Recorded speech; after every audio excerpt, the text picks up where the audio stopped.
जो मैं आज आपको कक्षा 9वीं से व्याकरण का एक टॉपिक अर्थ की दृष्टि से वाक्य भेद समझाने जा रही हूँ और आशा करती हूँ कि आप सभी इसे ध्यानपूर्वक समझेंगे। अर्थ की दृष्टि से वाक्य भेद। अर्थ की दृष्टि से 8 वाक्य के भेद होते हैं। विधानवाचक वाक्य, निषेधवाचक वाक्य, प्रश्नवाचक वाक्य, विस्मयवाचक वाक्य, इच्छावाचक वाक्य, आज्ञावाचक वाक्य और संदेहवाचक और संकेतवाचक वाक्य। ये अर्थ की दृष्टि से 8 वाक्य के भेद होते हैं। अब थोड़ा हम इन्हें एक्सप्लेनेशन करके देखते हैं। विधानवाचक वाक्य। विधानवाचक वाक्य में इन्हें सरल वाक्य भी कहते हैं और ये वे एकदम साधारण वाक्य होते हैं। इनके अंदर निषेध, विस्मय, इच्छा, आज्ञा ऐसा कुछ भी प्रयोग नहीं होता है। एक सिंपल साधारण जो क्रिया जैसे होनी है उस कार्य को वैसे ही इसमें दिखाया जाता है। ठीक है, जैसे पिताजी कल रात की ट्रेन से मुंबई गए। सभी बच्चे सूर्योदय होते ही खेलने चले गए। आकाश में तारे चमक रहे हैं। बच्चे कक्षा में शांतिपूर्वक बैठे हैं। ये विधानवाचक वाक्य होते हैं, यानी कि एक क्रिया का, किसी काम का एक विधान होता है कि वो किस तरह से किया जाए। नेचुरल एक तरीका होता है कि अगर कक्षा में अध्यापक पढ़ा रहे हैं तो अध्यापक का काम पढ़ाना है। यदि कोई हवाई जहाज से कहीं घूमने जा रहा है तो हवाई जहाज से ही जाएगा, या रात में आकाश में तारे चमक रहे हैं तो तारे चमके ही। तो ये विधानवाचक वाक्य इस तरह के होते हैं जो नेचुरल होते हैं, जो क्रिया जैसे की जाए वैसे ही होती है। दूसरा हमारा आता है निषेधवाचक। निषेधवाचक का अर्थ होता है नहीं वाले वाक्य। इसमें नहीं का प्रयोग भी किया जाता है, मत का प्रयोग भी किया जाता है और ना का प्रयोग भी किया जाता है। ठीक है, तो इनको कैसे भी हम प्रयोग करेंगे, मगर निषेध का मतलब होता है नकारात्मक वाक्य। तो वह झूठ नहीं बोलता, कमरे से बाहर मत निकलना, अब कभी गलत बात ना करना, सब लोग बस से जाना नहीं चाहते। इन वाक्यों के अंदर क्या ऐसा कुछ भी प्रयोग नहीं किया जाता, सिर्फ निषेध यानी नहीं का प्रयोग किया जाता है। और जब नहीं का प्रयोग जिस भी वाक्य में होता है तो वो निषेधवाचक वाक्य कहलाते हैं। अब हमारा है नेक्स्ट प्रश्नवाचक वाक्य। प्रश्नवाचक सभी बहुत अच्छे से जानते हैं प्रश्नवाचक वाक्यों को। प्रश्नवाचक वाक्यों के अंदर हमें प्रश्नवाचक चिन्ह का प्रयोग करना होता है। क्या, क्यों, कब, किसे, कैसे, किसको, कहाँ, इन सारी बातों से क्वेश्चन किया जाता है, तो वहां प्रश्नवाचक वाक्य कहलाते हैं। क्या आप मुझे अपने घर ले चलेंगे? आपका घर किस दिशा में कहाँ है? आप यहाँ तक कैसे पहुंचे? कल कौन आ रहा है? अब आपने देखा इसमें कि क्या का प्रयोग किया गया, कहाँ का प्रयोग किया गया, यहाँ और यहाँ पर कैसे का प्रयोग किया गया, कौन का प्रयोग किया गया। तो यानी कि यहाँ पर सभी कोई ना कोई क्वेश्चन ही किया गया। और जब प्रश्नवाचक वाक्य हम बनाते हैं तो प्रश्नवाचक चिन्ह का प्रयोग लगाना बहुत जरूरी होता है, तभी हमारा वो प्रश्नवाचक वाक्य कहलाता है। नेक्स्ट हम देखते हैं विस्मयवाचक। विस्मयवाचक वाक्य वह वाक्य होते हैं जो हमें आश्चर्यचकित करने वाले होते हैं, यानी कि जिसमें विस्मय शब्दों का प्रयोग किया जाता है, जिन्हें हम इंग्लिश में एक्सक्लेमेटरी साइन बोलते हैं। तो इन साइन का प्रयोग करते हुए और विस्मयवाचक शब्दों का प्रयोग करते हुए यह वाक्य बनाए जाते हैं। अरे यहाँ कितनी गंदगी है, ओह कितना सुंदर दृश्य है, वाह तुमने तो कमाल कर दिया, हाय दर्द के मारे मेरा सर फटा जा रहा है। आपने देखा इसमें अरे का प्रयोग हुआ, ओह का प्रयोग हुआ, वह का प्रयोग हुआ, हाय का प्रयोग हुआ। ये ऐसे ही इन्हीं शब्दों का प्रयोग करते हैं और इसमें हमें विस्मय बोधक चिन्ह का प्रयोग अवश्य करना चाहिए। यदि आप विस्मय बोधक चिन्ह का प्रयोग नहीं करते हो तो वह वाक्य आपका गलत हो जाता है। यदि हमें इन्हें सिंपल में बनाना हो तो सिंपल है, इजी है, हम यहाँ पर से इसको हटा देंगे।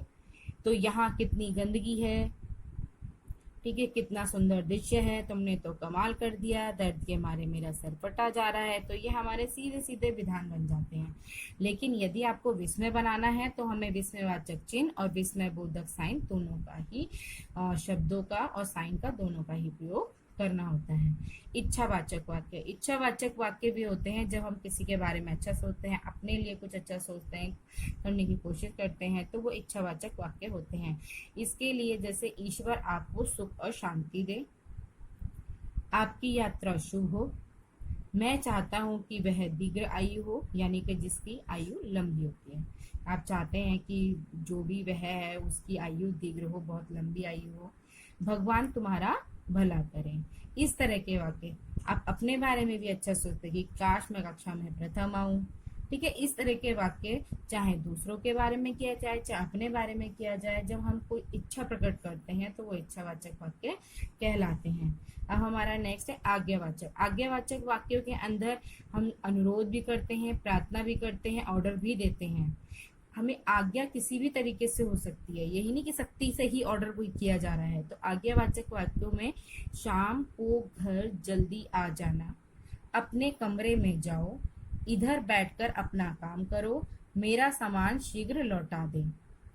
तो देखा आपने, यहाँ पर है सभी तरह के वाक्य बने हैं। तो जिसमें आप किसी से अनुरोध करके कोई काम कराना चाहते हैं, या ऑर्डर देके कोई काम कराना चाहते हैं, या फिर आप कोई प्रार्थना करके कोई काम कराना चाहते हैं, वो सारे आपके आज्ञावाचक वाक्य कहलाते हैं।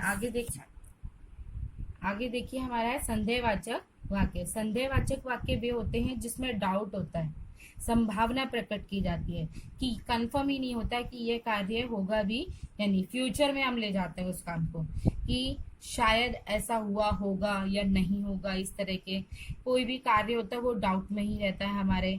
तो आज मेरे मित्र घूमने जा सकते हैं, शायद गाड़ी प्लेटफॉर्म पर ही हो। अब देखो, आज मेरे मित्र घूमने जा सकते हैं, अब जा सकते हैं आपको ये तो नहीं पता ना कि कंफर्म है कि जा सकते हैं या नहीं जा सकते हैं।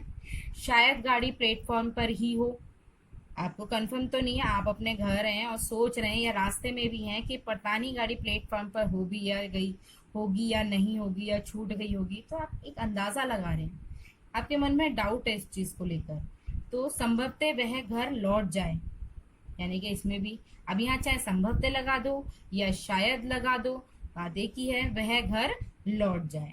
हो सकता है आज धूप ना निकले, यहाँ पर तो हो सकता है आज धूप ना। अब यहाँ पर भी आपको कंफर्म नहीं है कि शायद धूप निकलेगी आज या नहीं निकलेगी, आप एक अंदाजा लगाकर बोल रहे हैं कि शायद आज धूप निकल जाए या हो सकता है आज धूप निकल जाए। तो ऐसे वाक्य जिसके अंदर हमें कंफर्म नहीं होता है कि यह कार्य निश्चित होगा या नहीं होगा, ऐसे वाक्य संदेहवाचक वाक्य कहलाते हैं। नेक्स्ट एंड लास्ट हमारा वाक्य का भेद है संकेतवाचक वाक्य। संकेतवाचक वाक्यों में सबसे पहले हमें ये याद रखना है कि इस वाक्य के अंदर दो वाक्य होते हैं, यानी कि एक क्रिया दूसरे पर डिपेंडेड होती है। जैसे यदि आप पढ़ते तो प्रथम आते, यानी कि यहाँ पर प्रथम आना किससे जुड़ा है, पढ़ने से। यदि आप पढ़ते तो प्रथम आते, यानी यहाँ पर संकेत कर रहा है उसके पढ़ने के लिए कि अगर वो पढ़ता तो प्रथम आता, अदरवाइज नहीं। तो यहाँ संकेत हो गया, अगर वह आया तो मैं चला जाऊंगा। तो यहाँ पर भी संकेत किया जा रहा है, अगर वह आया तो मैं चला जाऊंगा। यदि वह मुझसे मिलता तो उसका काम अवश्य होता, यदि आप आते तो मैं घर पर नहीं मिलता। तो देखा आपने, यदि आप आते एक क्रिया यहाँ पर खत्म हो रही है, लेकिन हमने उसे यहाँ पर समुच्चय बोधक शब्दों से जोड़ दिया है, यहाँ पर भी हमने जोड़ दिया है, यहाँ पर भी, यहाँ पर भी। तो इस तरह के यदि तो करके आ जाए, अगर मगर करके आ जाए, जैसे वैसे करके आ जाए, इस तरह से करके जो संकेतवाचक वाक्य हैं वो दो वाक्य होते हैं और पहला वाक्य दूसरे पर डिपेंडेंट होता है, यानी कि संकेत करता है कि ऐसा होता तो ऐसा होता। यदि जैसे वर्षा होती तो फसल अच्छी होती, वह आता तो मैं खेलने जाता, या फिर ऐसे बोल सकते हैं कि आज अध्यापक आते तो मेरा टेस्ट होता।